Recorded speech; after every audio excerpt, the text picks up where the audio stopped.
ನಮಸ್ತೆ ಎಲ್ಲರಿಗೂ welcome back to my YouTube channel. ಇವತ್ತು ತುಂಬಾ ವೈರಲ್ ಆಗಿರುವಂಥ ರೆಡ್ ಟೊಮ್ಯಾಟೊ ಚಟ್ನಿನ ಯಾವ ರೀತಿ ಮಾಡೋದು ಅಂತ ನಿಮ್ಮ ಜೊತೆ ಶೇರ್ ಮಾಡ್ತೀನಿ. ಚಪಾತಿ, ರೋಟಿ, ರೈಸ್ ಎಲ್ಲದ್ರ ಜೊತೆನೂ ಒಳ್ಳೆ ಕಾಂಬಿನೇಷನ್ನು. ಬನ್ನಿ ಹೇಗೆ ಮಾಡೋದು ಮತ್ತು ಇದನ್ನು ಮಾಡೋಕ್ಕೆ ಏನೇನು ಬೇಕು ಅಂತ ತಿಳಿಸ್ಕೊಡ್ತೀನಿ. ಮೊದಲಿಗೆ ನಾನಿಲ್ಲಿ ಒಂದು 4 ಟೊಮ್ಯಾಟೊ ತೊಗೊಂಡಿದ್ದೀನಿ. ಕೆಂಪಾಗಿ ಚೆನ್ನಾಗಿ ಹಣ್ಣಾಗಿರುವಂಥ ಟೊಮ್ಯಾಟೊ ತೊಗೊಳ್ಳಿ. ಹಾಗೆ ಒಂದು ಹಸಿ ಮೆಣಸಿನ್ಕಾಯಿ, ಹಾಗೆ ಈರುಳ್ಳಿನ ಚಿಕ್ಕದಾಗಿ ಕಟ್ ಮಾಡಿಟ್ಕೊಂಡಿದ್ದೀನಿ. 1 ಗಡ್ಡೆಯಷ್ಟು ಬೆಳ್ಳುಳ್ಳಿ, ಕೊತ್ತಂಬರಿ ಸೊಪ್ಪು, ಜೀರಿಗೆ, ಸಾಸಿವೆ, ಸ್ವಲ್ಪ ರೆಡ್ ಚಿಲ್ಲಿ ಪೌಡರು, ಉಪ್ಪು, ಹಾಗೆ ಸ್ವಲ್ಪ ಎಣ್ಣೆ ಕೂಡ ತೊಗೊಂಡಿದ್ದೀನಿ. ಇದನ್ನು ಹೇಗೆ ಮಾಡೋದು ಅಂತ ನಾನು ತೋರಿಸ್ಕೊಡ್ತೀನಿ ಬನ್ನಿ. ಮೊದಲಿಗೆ ಒಂದು ತವಾನ ಬಿಸಿ ಮಾಡೋಕ್ಕೆ ಇಟ್ಕೊಳ್ಳಿ. ತವ ಬಿಸಿ ಆದ ನಂತರ ಅದಕ್ಕೆ ಸ್ವಲ್ಪ ಎಣ್ಣೆನ ಅಪ್ಲೈ ಮಾಡಿ. ಈಗ ಬೆಳ್ಳುಳ್ಳಿನ ಎಣ್ಣೆಯಲ್ಲಿ ಹಾಕಿ ಚೆನ್ನಾಗಿ ಹುರ್ಕೊಳ್ಳಿ. ಬೆಳ್ಳುಳ್ಳಿ ಕಲರ್ ಚೇಂಜ್ ಆಗಬೇಕು, ಅಲ್ಲಿ ತನಕ ಹುರ್ಕೊಳ್ಳಿ, ಅಂದರೆ ಚಟ್ನಿ ಚೆನ್ನಾಗಿ ಬರುತ್ತೆ. ಸ್ವಲ್ಪ ಫ್ರೈ ಮಾಡಿಬಿಟ್ಟು ತೆಗಿಯೋಕ್ಕೆ ಹೋಗಬೇಡಿ. ನೋಡಿ, ಈ ರೀತಿ ಸ್ವಲ್ಪನೇ ಕಲರ್ ಚೇಂಜ್ ಆಗ್ತಾ ಬರುತ್ತೆ. ಈ ರೀತಿ ಕಲರ್ ಚೇಂಜ್ ಆದರೆ ಸಾಕು, ಇದು ಪರ್ಫೆಕ್ಟಾಗಿ ಆಗಿದೆ. ಈಗ ಇದನ್ನು ಒಂದು ತಟ್ಟೆಗೆ ತೆಗಿತಾ ಇದ್ದೀನಿ.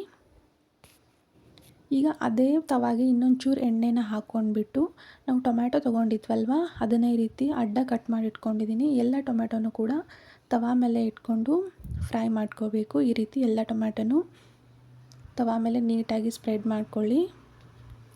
ನೀವೇನಾದರೂ ಚಾನಲ್ನ ಸಬ್ಸ್ಕ್ರೈಬ್ ಮಾಡದೆ ಫಸ್ಟ್ ಟೈಮ್ ನೋಡ್ತಾ ಇದ್ದರೆ ದಯವಿಟ್ಟು ಸಬ್ಸ್ಕ್ರೈಬ್ ಮಾಡ್ಕೊಂಡು ನೋಡಿ.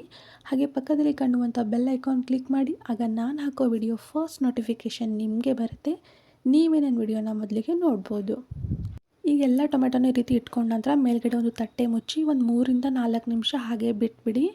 3-4 ನಿಮಿಷ ಆದ ನಂತರ ಈ ರೀತಿ ಸ್ವಲ್ಪ ಟೊಮೆಟೊ ಸಾಫ್ಟ್ ಆಗಿರುತ್ತೆ. ಈಗ ಟೊಮ್ಯಾಟೊನ ಇನ್ನೊಂದು ಬದಿಗೆ ತಿರುಗಿಸ್ಕೊಂಡು ಮತ್ತೆ ನಾವು ಇದನ್ನು ಎಣ್ಣೆಯಲ್ಲಿ ಫ್ರೈ ಮಾಡ್ಕೋಬೇಕು. ನೋಡಿ, ಈ ರೀತಿ ಎಲ್ಲ ಟೊಮೆಟೊನ ತಿರುವಿ ಹಾಕಿ ಮತ್ತೆ ಒಂದು 2-3 ನಿಮಿಷ ಚೆನ್ನಾಗಿ ಬೇಯಿಸ್ಕೋಬೇಕು. ಟೊಮ್ಯಾಟೊ ಎಷ್ಟು ಚೆನ್ನಾಗಿ ಬೇಯುತ್ತೋ ಚಟ್ನಿ ಅಷ್ಟೊಂದು ಚೆನ್ನಾಗಿ ಬರುತ್ತೆ. ಸೊ ಅದಕ್ಕೆ ಟೊಮ್ಯಾಟೊನ ಆದಷ್ಟು ಲೋ ಫ್ಲೇಮಲ್ಲಿ ಇಟ್ಕೊಂಡು ಚೆನ್ನಾಗಿ ಬೇಯಿಸ್ಕೊಳ್ಳಿ. ಈ ರೀತಿ ತಿರುವಿ ಹಾಕಿ ಮತ್ತೆ ತಟ್ಟೆನ ಮುಚ್ಚಿ 1 ನಿಮಿಷ ಹಾಗೆ ಬಿಟ್ಬಿಡಿ. ಮೇಲ್ಗಡೆ ಸ್ಕಿನ್ನೆಲ್ಲ ತಾನಾಗಿ ಬಿಚ್ಕೋಬೇಕು, ಆ ರೀತಿ ಆಗಬೇಕು. ಈಗ ನೋಡಿ, ಚೆನ್ನಾಗಿ ಫ್ರೈ ಆಗಿದೆ. ಈಗ ಮತ್ತೆ ನಾನು ಟೊಮ್ಯಾಟೊನ ಇನ್ನೊಂದು ಬದಿಗೆ ತಿರುವ್ತಾ ಇದ್ದೀನಿ. ತಿರುವಿಬಿಟ್ಟು ಮೇಲ್ಗಡೆ ಇರುವಂಥ ಸ್ಕಿನ್ನನ್ನೆಲ್ಲ ರಿಮೂವ್ ಮಾಡ್ಕೊಳ್ಳಿ. ಸ್ಕಿನ್ನನ್ನು ಹಾಗೆ ಇಟ್ಬಿಟ್ಟು ಚಟ್ನಿ ಮಾಡಿದರೆ ಅಷ್ಟೊಂದು ಚೆನ್ನಾಗಿ ಬರಲ್ಲ, ತಿನ್ನುವಾಗೆಲ್ಲ ಸಿಪ್ಪೆ ಥರ ಬರ್ತಾ ಇರುತ್ತೆ. ಸೊ ಅದಕ್ಕೆ ಈ ರೀತಿ ಟರ್ನ್ ಮಾಡಿಬಿಟ್ಟು ಟೊಮೆಟೊ ಮೇಲಿರುವಂಥ ಸ್ಕಿನ್ನನ್ನು ಈ ರೀತಿ ನಿಧಾನವಾಗಿ ತೆಗೆದುಬಿಡಿ.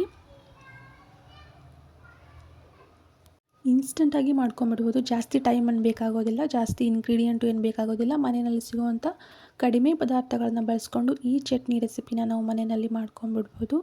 ಒಂದ್ಸತಿ ಟ್ರೈ ಮಾಡಿ, ಟೇಸ್ಟ್ ಅಂತೂ ಸೂಪರಾಗಿರುತ್ತೆ. ಈ ರೀತಿ ಎಲ್ಲ ಸಿಪ್ಪೆನೂ ತೆಗೆದುಬಿಟ್ಟು ಒಂದು ದೊಡ್ಡ ಪ್ಲೇಟ್ಗೆ ಇದನ್ನು ಹಾಕೋತಾ ಇದ್ದೀನಿ. ಟೊಮ್ಯಾಟೊನೂ ಕೂಡ ಮಿಕ್ಸಿಗೆಲ್ಲ ಹಾಕೋಕ್ಕೆ ಹೋಗ್ಬಿಡಿ, ತುಂಬ ನೀರು ಥರ ಆಗೋಗ್ಬಿಡುತ್ತೆ. ಟೊಮ್ಯಾಟೊ ಚೆನ್ನಾಗಿ ಬೇಯಿಸಿರ್ತೀವಲ್ವ, ಸೊ ಅದಕ್ಕೆ ಈ ರೀತಿ ಒಂದು ತಟ್ಟೆನಲ್ಲಿ ಹಾಕ್ಕೊಂಡು ಈ ರೀತಿ ಸ್ಮ್ಯಾಶರಿಂದ ಎಲ್ಲನೂ ಸ್ಮ್ಯಾಶ್ ಮಾಡ್ಕೊತಾ ಇದ್ದೀನಿ. ಮೊದಲಿಗೆ ಬೆಳ್ಳುಳ್ಳಿನ ನೀಟಾಗಿ ಸ್ಮ್ಯಾಶ್ ಮಾಡ್ಕೊಳ್ಳಿ. ನಂತರ ಟೊಮ್ಯಾಟೊನೂ ಕೂಡ ಕಂಪ್ಲೀಟಾಗಿ ಸಣ್ಣಗಾಗೋವರೆಗೂ ಇದೇ ರೀತಿ ಸ್ಮ್ಯಾಶ್ನ ಮಾಡ್ಕೊಳ್ಳಿ. ನೀರಿರುತ್ತೆ, ಸ್ವಲ್ಪ ನಿಧಾನವಾಗಿ ಮಾಡ್ಕೊಳ್ಳಿ, ಇಲ್ಲ ಸಿಡಿದು ಬಿಡುತ್ತೆ. ಸೊ ಈ ರೀತಿ ಎಲ್ಲನೂ ಸ್ಮ್ಯಾಶ್ ಮಾಡಿಕೊಂಡು ಎತ್ತಿಟ್ಕೊತಾ ಇದ್ದೀನಿ. ಈಗ ಇದಕ್ಕೆ ಮಸಾಲಾನ ರೆಡಿ ಮಾಡೋಣ. ಒಂದು ಪಾತ್ರೆನ ಬಿಸಿ ಮಾಡೋಕ್ಕೆ ಇಟ್ಕೊಂಡು ಪಾತ್ರೆಯಲ್ಲಿ ಎಣ್ಣೆ ಸೇರಿಸ್ಕೊಳ್ಳಿ. ಎಣ್ಣೆ ಬಿಸಿ ಆದ ನಂತರ ಸ್ವಲ್ಪ ಸಾಸಿವೆ, ಒಂದು ಸ್ವಲ್ಪ ಜೀರಿಗೆನ ಹಾಕಿ, ನಂತರ ಸಾಸಿವೆ ಜೀರಿಗೆ ಚಟಪಟ ಅಂತ ಸಿಡಿಯೋಕ್ಕೆ ಸ್ಟಾರ್ಟ್ ಆದಮೇಲೆ ಇದಕ್ಕೆ ಕಟ್ ಮಾಡಿ ಇಟ್ಕೊಂಡಿರುವಂಥ 1 ಈರುಳ್ಳಿನ ಸೇರಿಸ್ತಾ ಇದ್ದೀನಿ. 4 ಟೊಮೆಟೊಗೆ 1 ಈರುಳ್ಳಿ ಪರ್ಫೆಕ್ಟಾಗಿ ಆಗುತ್ತೆ. ಇದನ್ನು ನೋಡ್ಕೊಂಡ್ಬಿಟ್ಟು ನೀವು ಅಳತೆನ ಹೆಚ್ಚು ಕಡಿಮೆ ಮಾಡ್ಕೋಬೋದು. ಈಗ ನಂತರ ಇದಕ್ಕೆ ಕಟ್ ಮಾಡಿ ಇಟ್ಕೊಂಡಿರುವಂಥ 1 ಗ್ರೀನ್ ಚಿಲ್ಲಿನ ಸೇರಿಸ್ತಾ ಇದ್ದೀನಿ. ಇದು ಆಪ್ಷನಲ್ಲು, ನೀವು ಬೇಕಿದ್ದರೆ ಸೇರಿಸ್ಕೊಳ್ಳಿ, ಇಲ್ಲ ಅಂತಂದರೆ ಸ್ಕಿಪ್ ಕೂಡ ಮಾಡ್ಕೋಬೋದು.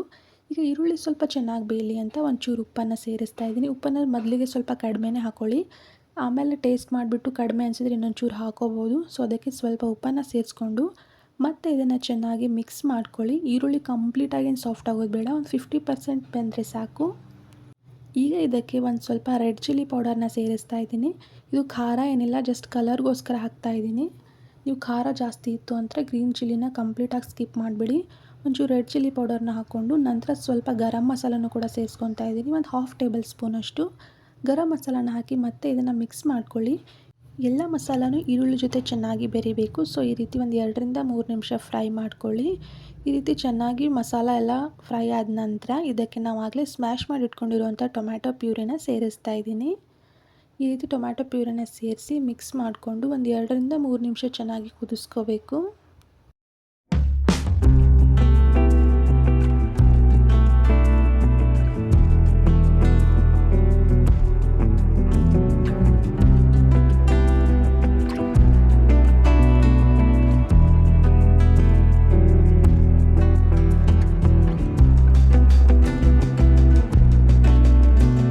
ಟೊಮ್ಯಾಟೊ ಸ್ವಲ್ಪ ಹುಳಿ ಜಾಸ್ತಿ ಇದ್ದರೆ ಒಂಚೂರು ಬೆಲ್ಲನ ಸೇರಿಸ್ಕೊಳ್ಳಿ, ಇದು ಹುಳಿನ ಬ್ಯಾಲೆನ್ಸ್ ಮಾಡಿಬಿಡುತ್ತೆ. ಈ ರೀತಿ ಬೆಲ್ಲನ ಸೇರಿಸ್ಕೊಂಡು ಮತ್ತೆ ಮಿಕ್ಸ್ ಮಾಡ್ಕೊತಾ ಇದ್ದೀನಿ. ಒಂದು ಸತಿ ಟ್ರೈ ಮಾಡಿ, ಟೇಸ್ಟ್ ಅಂತೂ ತುಂಬ ಡಿಫ್ರೆಂಟಾಗಿ ಚೆನ್ನಾಗಿರುತ್ತೆ. ಹಾಗೆ ಈರುಳ್ಳಿ ಚಟ್ನಿ ಕೂಡ ಯಾವ ರೀತಿ ಮಾಡೋದು ಅಂತ ನಾನು ಐ ಕಾರ್ಡಲ್ಲಿ ಹಾಕಿರ್ತೀನಿ, ಒಂದು ಸತಿ ಚೆಕ್ ಮಾಡಿ. ಈಗ ಫೈನಲಾಗಿ ಕೊನೆಗೆ ಸ್ವಲ್ಪ ಕೊತ್ತಂಬರಿ ಸೊಪ್ಪನ್ನ ಉದುರಿಸಿದ್ರೆ ಆಯಿತು. ವೈರಲ್ ಟೊಮ್ಯಾಟೊ ಚಟ್ನಿ ರೆಡಿಯಾಗಿ ಹೋಗ್ಬಿಡುತ್ತೆ. ಚಪಾತಿ ಆಗಲಿ, ರೋಟಿ ಆಗಲಿ, ರೈಸು ಹಾಗೆ ದಾಲ್ ಕಿಚಡಿ ಇದೆಲ್ಲದ್ರ ಜೊತೆನೂ ಒಳ್ಳೆ ಕಾಂಬಿನೇಷನ್ನು.